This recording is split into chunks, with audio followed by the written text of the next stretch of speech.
पैमाने पर हम इस सवाल को उठाएंगे और किसी भी कीमत पर अपने पुरखों आज़ादी की लड़ाई के मूल्यों को कमज़ोर कांग्रेस पार्टी नहीं होने देगी।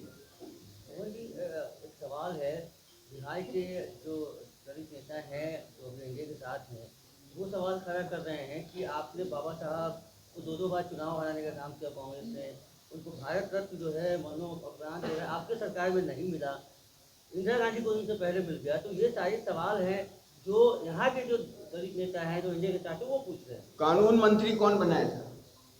जो है ना एनडीए वाले, उनसे थोड़ा पढ़ लिख के आए। राहुल गांधी ने धक्का दिया था पहले और वो बॉन्सर के साथ ट्वीट कर रहे हैं। ऐसा है भाई कि गिरिराज जी जो हैं लगनशील तो हैं, लेकिन कई बार विवेकहीन भी होते हैं। और ऐसे विद्वान लोगों का कोई जवाब नहीं होता।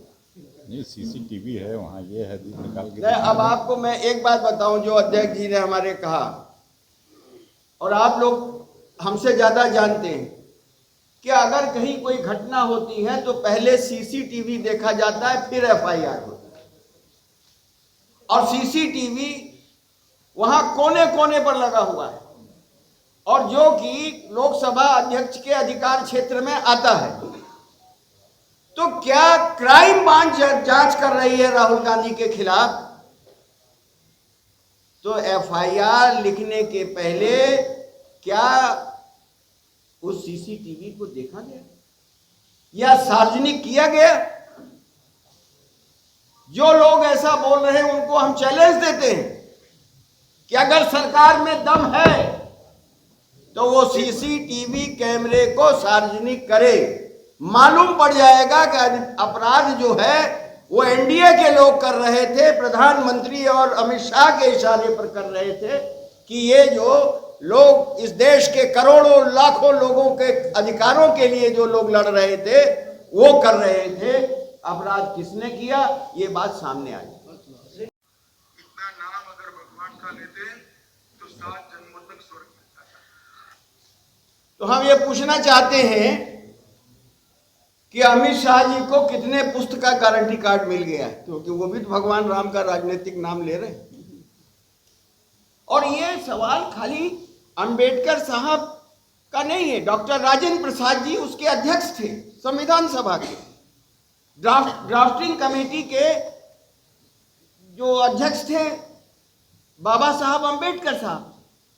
और पटना के लिए और बिहार के लिए तो गौरव का विषय है कि जो 5 आदमी थे जो हैंड रिटिन संविधान बना था, उसमें सिन्हा साहब,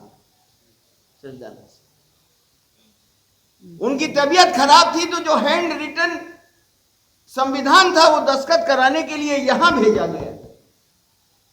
तो बिहार का चूंकि डॉक्टर राजेंद्र प्रसाद जी और यहां तमाम लोग, और ये कांग्रेस पार्टी ये कहना चाहती है कि महात्मा गांधी हों, पंडित जवाहरलाल जी हों, मौलाना आजाद हों, बाबा साहब अंबेडकर हों, और जितने भी हमारे आजादी की लड़ाई के हमारे नेता थे, ये हमारे पुरखे हैं, ये इस मुल्क के पुरखे हैं।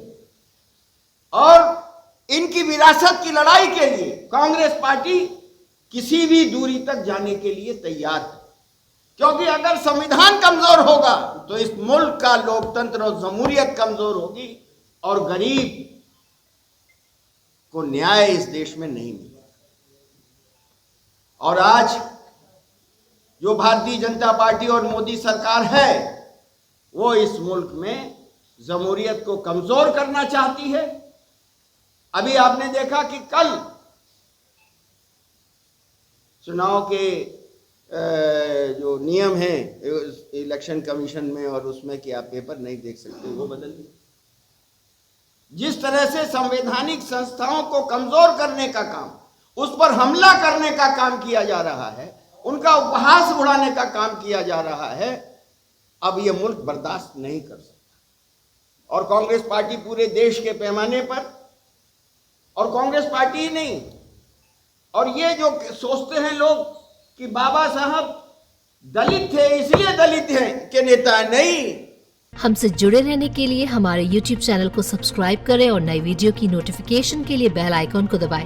अगर आप ये वीडियो Facebook पर देख रहे हैं तो लाइक जरूर करें और ज्यादा से ज्यादा शेयर करें। धन्यवाद।